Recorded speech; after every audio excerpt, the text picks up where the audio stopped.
पंचनामे में आप सभी का स्वागत है। मैं हूं सुमित और वीकली एक्सपायरी का दिन भारतीय बाजारों में आज थोड़ा सा वॉलेटाइल सेशन और लास्ट आवर तक आते आते 100 अंकों के आसपास एक गिरावट देखने को मिली। करीब 19,365 के जोन्स पे आज निफ्टी बंद हुए। जो जानकार मान रहे थे कि 19,350 अगर फ्यूचर में ब्रीच हो जाए तो 19,250 तक के जोन्स भी खुलते हुए दिखाई पड़ेंगे, लेकिन ब्रीच हुआ नहीं इंट्राडे में, एटलीस्ट फ्यूचर में तो नहीं हुआ। 19,380 के आसपास के लोज वहाँ से वापस थोड़ा बहुत रिस्पाइट, लेकिन फिर भी 19,360 365 के जोन्स में निफ्टी कहीं बंद होता हुआ दिखाई पड़ा। 450 अंकों की बिकवाली रही सेंसेक्स में। निफ्टी करीब 0.5% नीचे रहा। आज आईटी में बिकवाली थी, 0.5% के आसपास का फॉल वहाँ था। पीएसयू बैंकिंग बास्केट 1.5% की तेज़ी के साथ कामकाज कर रहे थे और क्लोजिंग तक भी आते आते करीब 1.25% 1.5% की बढ़त वहाँ देखने को मिली।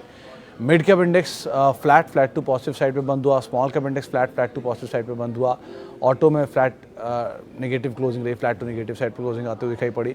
लेकिन स्टॉक स्पेसिफिक स्टोरी थी। पूरा अदानी समूह में सेलेक्टिव बाइंग वहाँ स्पेस में आते हुए दिखाई पड़ रही थी। GQG के इन्वेस्टमेंट की खबर के बीच वहाँ पर खरीदारी का दौर बनता हुआ दिखाई पड़ा। सेलेक्टिव कैश के स्टॉक्स में या जो स्मॉल कैप मिड कैप के स्टॉक्स थे वहाँ पर आज काफ़ी एक्शन था। केमिकल स्टॉक्स में आज बाइंग देखने को मिल रही थी। प्रेशर वाइज अगर आप देखेंगे तो बैंक्स प्रेशर में थे, तमाम रियल्टी प्रेशर में था। PSU बैंक्स में 1-2 को छोड़ दिए, PNB खरीदारी में था, BOB खरीदारी में था, SBI खरीदारी में था, लेकिन बाकी सभी में ही आज के सत्र में प्रेशर था।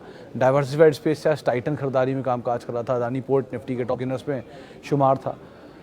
लेकिन अदरवाइज बाकी हैवी वेट्स के अंदर प्रेशर प्रिवेल कर रहा है। वही HDFC बैंक, वही ICICI बैंक सबसे ज़्यादा कंट्रीब्यूट करते हुए नेगेटिव साइड पर, तो उधर प्रेशर था। लेकिन ओवरऑल आज मिला जुला सा सत्र कह लीजिए। इंडेक्स में तो मैनेजमेंट था, लेकिन कैश मार्केट के स्टॉक्स में, मिड कैप स्मॉल कैप में आज ज़्यादा यहाँ पे एक्शन होता हुआ आपको दिखाई पड़ेगा। तो ओवरऑल इवेंट जो अवेटेड है उसमें इंटरनेशनल क्यूज़ अवेटेड हैं। कल हफ्ते का आखिरी कारोबारी सत्र है, वो एक और क्रूशल पार्ट रहने वाला है। और साथ साथ बड़े ट्रिगर्स जो मार्केट अवेट कर रहा है उसमें कुछ अगर इंटरनेशनली आ जाए तो अभी एक लास्ट आवर में खबर आई थी कि वो OMCs पेट्रोल घटा सकते हैं, पेट्रोल डीजल के फ्यूल के दाम घटा सकते हैं। ये ब्लूमबर्ग के हवाले से खबर आई थी। अगर ऐसा होता है तो वो ट्रिगर बनेगा OMCs के लिए या फिर इन्फ्लेशन के लिए, तो वो एक और बड़ा ट्रिगर बन सकता है। सो ये कुछ मैक्रो इवेंट्स ही रहेंगे, लेकिन अर्निंग्स ख़त्म हो चुकी है तो उसका इम्पैक्ट तो अब यहाँ आएगा नहीं। सो मैक्रो इवेंट्स के ऊपर ही मार्केट मेजरली रिएक्ट करते हुए आपको दिखाई पड़ेगी। चलिए सवाल जवाब का सिलसिला शुरू कर लेते हैं और बातचीत कर लेते हैं कुछ सवालों को लेकर भी। पहला सवाल जो मेरे पास आया है, कहाँ गया? ओके, IRFC में 95% का स्टॉप लॉस। सर डबल तो हो ही गया ऑलमोस्ट। कॉस्ट तो निकाल ही लो, कैपिटल फ्री करा लो, बाकी पैसों के साथ बने रहो, वो ज़्यादा बेटर है। पहला तो ओपिनियन यही कहता है, क्योंकि कैपिटल प्रोटेक्शन पहली प्रायोरिटी। और रही बात IRFC की, तो भी मैनेजमेंट 2-3 दिन पहले जुड़े भी थे हमारे साथ नंबर से बातचीत करने के लिए।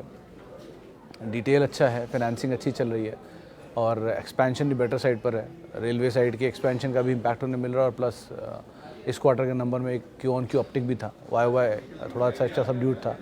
सो होल्ड करिए, बट कैपिटल प्रोटेक्शन पहली प्रायोरिटी। सो ऑलमोस्ट डबल हो गया तो आपकी कॉस्ट डबल हो गई है, तो थोड़ा सा पैसा तो निकाल लेने में कोई फ्लॉ नहीं है, तो उसको आप कॉल लेकर ही यहाँ पर बने रहना, वो ज़्यादा बेटर चॉइस रहेगी अभी के लिए एटलीस्ट।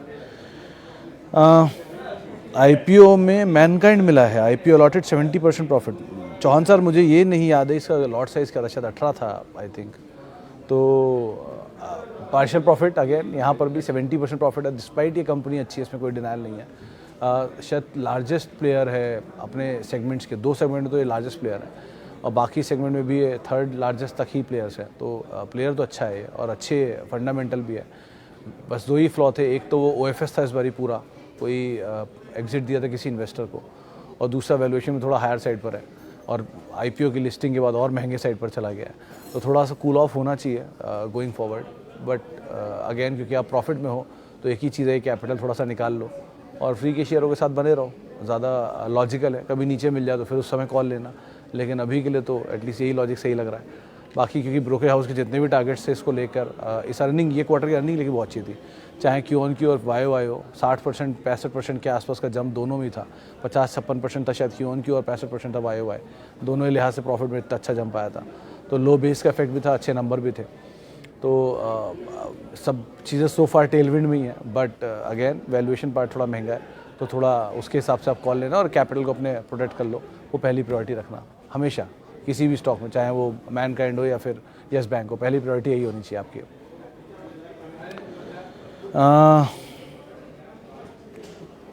वेदांता 170 शेयर 267 रुपये के दाम पर और अदानी विल्मर 434 रुपये के दाम पर।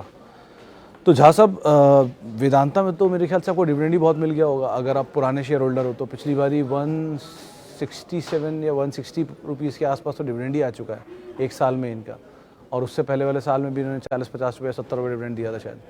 सो डिविडेंड पे ऑफ ही बहुत बड़े हैं, तो आपकी कॉस्ट ऑलरेडी काफ़ी नीचे होगी, तो उसको आप एक बारी क्रॉस चेक कर लो डिविडेंड एडजस्ट करने के बाद किस तरह की कॉस्ट बैठती है।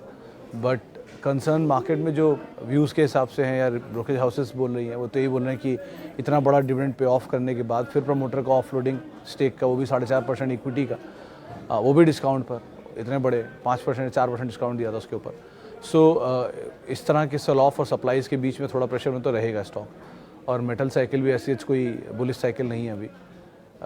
बट अगेन दो कंपनी डाइवर्सिफाइड है ऑयल एंड गैस से लेके मेटल के तमाम टाइप्स में, सो बने रहने में बुराई नहीं है, क्योंकि आप डिविडेंड पे ऑफ अगर ले चुके हो तो आपकी कॉस्ट नीचे होगी, तो आप उसको उस हिसाब से कैलकुलेट कर लेना। रही बात अदानी विल्मर की, तो सर पॉजिटिव्स नेगेटिव्स दोनों रख देता हूँ आपके सामने। नेगेटिव पहला तो ये कि इसके नंबर ख़राब थे, इस बारी लॉस में आई है कंपनी, पहली बारी मैंने लॉस देखा है जब से लिस्ट हुई तब से लेकर अब तक। सो पहला फ्लॉ कि नंबर्स वीक हैं। दूसरा फ्लॉ कि आईपीओ के प्राइस से ये बड़ा तेज़ी दिखाने के बाद नीचे आया, तो बड़ी तेज़ी भी एक बार दिखा चुका है, नीचे आए बेटर साइड पे आप काउंट कर सकते हो। और थर्ड इज़ अगेन जो इश्यूज चलते हैं ग्रुप एंटिटीज़ के साथ। अच्छी चीज़ क्या है, प्रमोटर की जो कॉन कॉल थी उन्होंने बात मेंशन की है कि जो प्राइसेस पाम ऑयल के गिरे थे जिसकी वजह से इनके नंबर्स थोड़े से वीक आए थे इस बारी। एफएमसीजी बिजनेस उनका बहुत अच्छा करके गया है और शायद ऑल टाइम हाई पे उनके रेवेन्यूज़ एफएमसीजी के आए हैं। वीट स्पेस में यानी कि ये जो इनका आटा बिजनेस है उसमें ये थर्ड नंबर पर है, सेकंड नंबर पर है। ऑयल में ये नंबर 1 है, फॉर्चून में, रिफाइंड ऑयल में। राइस में ये नंबर 3 है, जो इन्होंने मेंशन किया खुद अपनी पावर पॉइंट प्रेजेंटेशन में, आप देख भी सकते हो। और रही बात स्टॉप लॉसेस की, तो 360 350 एक स्टॉप लॉस जो रीसेंट लोस थे उनको आप फॉलो कर सकते हो इफ़ इन केस आप करना चाहो तो, बने रह सकते हो एटलीस्ट दोनों में ही। और वेदांता के केस में बस डिविडेंड को आप एक बार को चेक कर लेना कितना आपको ऑलरेडी मिल चुका है और कितना आप उस एडजस्टमेंट के बाद क्या प्राइस है, क्योंकि ये चीज़ कंसर्न है कि एक हिंदुस्तान जिंक का डिविडेंड आया वेदांता पे, वेदांता ने डिविडेंड दिया प्रमोटर को प्लस शेयर होल्डर्स को, और विद टाइम वो कैश फ्लोज ख़त्म हुए, हिंदुस्तान जिंक के कम हुए या ख़त्म हुए, वो ख़त्म हुए वेदांता पे और वेदांता के ख़त्म हो गए आगे, और उसके बाद शुरू हो गया स्टेक्स सेल का सिलसिला। तो ये थोड़ा कंसर्न तो है ही, जब तक दोबारा कैश फ्लोज नहीं आते हिंदुस्तान जिंक में तब तक के लिए तो इसीलिए उस कंसर्न को आधार मान लीजिए और अकॉर्डिंगली आप कॉल लीजिएगा। लेकिन डिविडेंड एडजस्ट कर लीजिए, उसके बाद भी कॉस्ट निकालने के बाद ही आप सही फैसला ले पाएंगे। अच्छा, कुछ सवाल अब यूट्यूब के ज़रिए भी आए हुए हैं, उनको भी देख लेते हैं। Why Bajaj Finance share is declining despite the impressive Q1 result? Can I enter Avenue Supermart, DMart, Max Healthcare, Shree Cement and present price? Sir Bajaj finance के शेयर में गिरावट नहीं है, आप उसकी इंटेंसिटी ऑफ गेन को कम होता हुआ देख रहे हो। बेसिकली आप अगर हिस्टोरिकली चेक करोगे तो पिछले 16 साल में कोई एक कंपनी जिसने लगातार पॉजिटिव रिटर्न दिया है निफ्टी में, वो बजाज फिनेंस है, और एवरेज है इसका 40% प्लस का। तो आप अंदाज़ा लगा लो कि किस तरह के एग्जॉर्बिटेंट गेन्स ने विद टाइम दिए हैं। तो ये वो गेन्स को कम कर रहा है, ये टूट नहीं रहा है, बस वो गेन, क्योंकि एक टाइम पे वो 90% थे, फिर वो घटते घटते 50s की रेंज में आए, फिर धीरे धीरे वो 40s की रेंज में आ गए, अब विद टाइम वो 20-25 की रेंज में कहीं आ जाएंगे, और फिर विद टाइम वो एडजस्ट होके एवरेज जो निफ्टी 50 कंपनी का रिटर्न होता है 15 से 20%, उसी बीच में आ जाएगा। So the intensity of gain अगर आप पुरानी हिस्ट्री में देखोगे, हर साल दर साल वो अब कम हो रहा है बजाज फिनेंस में, इंस्टेड ऑफ आपको लग रहा है कि वो चल नहीं रहा है। तो ऐसा कुछ नहीं है, बजाज फिनेंस अपनी हिस्ट्री में बहुत चला है और बहुत ज़्यादा चला है, तो बहुत ज़्यादा कोई भी चीज़ नहीं चल सकती कभी भी। तो गेन की इंटेंसिटी को विद टाइम स्लो कर रहा है, टाइम बेस्ड करेक्शन दिखा के, यानी एक जगह पर कई समय तक बिताने के बाद वो इंटेंसिटी ऑफ गेन अपने आप कम हो जाएगा। आप ऐसे समझ लो कि अगर सन 2020 में उसने 100% रिटर्न दिया, सन 2021 में 70 दिया, सन 2022 में 50 दिया, और सन 2023 में आते आते उसने 20 दिया, तो आपका एवरेज विद टाइम कम होता जा रहा है, क्योंकि टाइम बेस्ड करेक्शन उसके अंदर अब आ रही है। तो उसकी इंटेंसिटी ऑफ गेन तो है, लेकिन उस तरह की नहीं है जिस तरह की पहले थी। तो वो चीज़ इसके साथ हो रही है। रही बात डीमार्ट की, डीमार्ट देखिए भाव वाइज ठीक है, कंपनी वाइज भी ठीक है। दो ही फ्लॉ हैं। पहला, इक्विटी, मतलब एक अच्छी चीज़ भी है, इक्विटी कंट्रोल्ड है पूरी। वही फ्लॉ भी है कि इक्विटी कंट्रोल्ड है पूरी। तो डिविडेंड नहीं है, प्लस F&O में जाने की बड़ा प्रोबेबल कैंडिडेट है। F&O में जाते ही शॉर्टिंग पॉसिबल हो जाती है, जो कभी नहीं होती कैश के शेयरों में। इसलिए कैश के शेयरों में शॉर्टिंग पॉसिबल नहीं है। आज शॉर्ट किया, शाम को ही कवर करना है। लेकिन फ्यूचर के शेयर जैसे ही चलेगा, वहाँ पे शॉर्टिंग आज भी करो, पूरे महीने उनको लो, या दूर की पूरे खरीदो, या दूर की कॉलें बेचो, तेज़ी को कैप कर दो, ये सब रहता है। बट फंडामेंटल वाइज कंपनी ठीक है, आप एंटर कर सकते हो। श्री सीमेंट करेक्शन के बाद ठीक मिल रहा है, इसको भी आप देख सकते हो। बस टिकट साइज़ बड़ा है, तो थोड़ा टिकट साइज़ बड़े में जाना ही चाह रहे हो अगर आप, तो अपार एक अच्छी कंपनी हो सकती है। आप नेस्ले को देख सकते हो, वो एक अच्छी कंपनी हो सकती है। डाइवर्सिफाई करना चाह रहे हो तो सीमेंट में अल्ट्राटेक इज़ द बेस्ट। तो अगर आपको सीमेंट में कुछ भी समझ में नहीं आता, अल्ट्राटेक इज़ द बेस्ट। कभी भी लेके रख लो, किसी फॉल में उसे ऐड करो, दैट इज़ द बेस्ट। इसलिए नहीं कि वो बड़ा प्लेयर है, इसलिए कि वो डोमिनेंट प्लेयर है और उसकी कैपेसिटी से दूर दूर तक कोई कैपेसिटी मैच नहीं कर सकती, और इक्विटी भी छोटी है, तो आराम से आप उसे देख भी सकते हो अदरवाइज़। ओके, सारे सवाल हो गए आई गेस उसके अंदर। आगे बढ़ते हैं और अगला सवाल ले लेते हैं। बालाजी अमाइन, बालाजी अमाइन में तो रिजल्ट भी डिले हो रहे हैं, वही है ना? हाँ सर, इसमें अभी थोड़ा दूर रहो। इसमें दो इशू आ रहे हैं। पहला तो कंपनी के रिजल्ट्स डिले हुए थे, उन्होंने रीज़न दिया था वो बना नहीं पाए। दूसरी बार उन्होंने रीज़न दिया कि वो IPO में बिजी थे, इसलिए बना नहीं पाए। तो थोड़ा सा सिचुएशन ख़राब है यहाँ पर। अभी इसको अवॉइड करिए आप, जब तक इसकी अर्निंग नहीं आती, नंबर्स ना देख लें। पिछली बार भी इनके ऑडिटर ने इस्तीफा दिया था, कुछ इशू हुआ था। सो अभी के लिए इसको अवॉइड करिए एंड वेट एंड वॉच की सिचुएशन कैसे आगे बैठती है, उसके हिसाब से कॉल लीजिएगा। स्पाइस जेट का लॉन्ग टर्म व्यू क्या है? किशोर सर देखो, इस सेक्टर में ही बहुत रेयर ऐसा केस होता है कि कोई कंपनी प्रॉफिट में आए, इस सेक्टर में ही ग्लोबली, क्योंकि इतनी हाई ड्यूटीज़, हाई टैक्सेस लगते हैं। आपको लगेगा कि एविएशन की डिमांड इतनी है, इतने टिकट बिकते हैं, इतने लोग ट्रैवल करते हैं, लेकिन मार्जिन नहीं है धंधे में। वन, कॉस्ट एस्केलेट रहती है हमेशा, एयरपोर्ट की पार्किंग चार्ज और मल्टीपल तरह के चार्जेस की वजह से वो हायर साइड पर रहता है। प्लस क्रूड, क्योंकि एक साइड ऑफ इनपुट कॉस्ट हमेशा कमोडिटी से रिलेटेड रहता है, और क्रूड बहुत सीवियरली वॉलेटाइल होता है। क्रूड नहीं है तो फिर रुपया होगा, और ये क्रूड इंपोर्ट होना होता है। तो इसीलिए इनकी 48% 50% कॉस्ट सभी कंपनियों की ऑन उस पर डिपेंड करती है, क्रूड के ऊपर। प्लस बची हुई कॉस्ट जो होती है वो रेंटल कॉस्ट होती है, जैसे EBITDAR निकालते हैं, earning before interest, tax and amortisation and rentals. तो रेंटल पे ही इनकी ज़्यादातर प्लेन्स होते हैं, तो जिसकी वजह से इनकी रेंटल कॉस्ट बीच बीच में प्रेशर बनाए रखती है इनके ऊपर। और क्योंकि प्लेन लेने के लिए लीज पर ये लोग डेट रेज करके उसे उठाते हैं, तो इंटरेस्ट कॉस्ट अलग इनके ऊपर होती है। तो ये सब में severely affected is SpiceJet so far. So इस क्वार्टर के नंबर ठीक थे, लेकिन अब वो इतना वर्स को अब हमने मान लिया है कि जो भी दिख रहा है वो अच्छा ही दिख रहा है वाली सिचुएशन है। सो इस सेक्टर में अगर जाना है तो Indigo is the best, largest player है, 52% मार्केट शेयर है। सप्लाई का ओवरहैंग भी अभी नहीं है, एटलीस्ट जनवरी 2024 तक। तो अभी समय एंटर करने के लिए ठीक लग रहा है वो, अगर आप एविएशन में जाना चाह रहे हैं तो। लेकिन एविएशन में जा रहे हैं तो हर तरह की चीज़ का विशिष्ट ख्याल रख के ही आप जाइएगा। Can I enter ITC now? उत्तम जी, अगर आपका लॉन्ग टर्म व्यू है तो आप एंटर कर सकते हैं, वरना उससे अच्छे विकल्प हैं मार्केट में। अब एक मतलब नया नाम मेरे को दिमाग में आया है, मैं उसके बारे में पढ़ रहा था, इसलिए मुझे ठीक लग रहा है। वो है मिसेस बेक्टर का।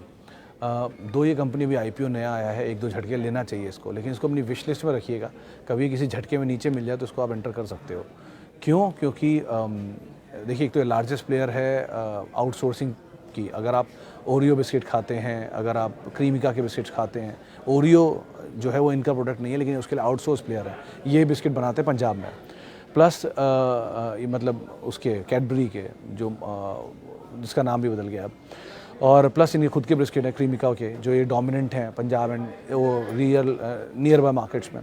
इसके अलावा IRCTC के लार्जेस्ट सप्लायर हैं केचप के लिए, plus McDonald's, plus KFC, plus GM food, plus pizza हट, प्लस टैको बेल, इन सब के भी एक क्रीम और मेयोनीज़ के सप्लायर हैं। और बन जितने भी आप देख रहे हो मैकडोनल्ड KFC में, वो सब इनकी तरफ से ही आते हैं। So they are one of the largest player, और इंडिया के टोटल बिस्किट एक्सपोर्ट का 12% मार्केट शेयर इनके पास है।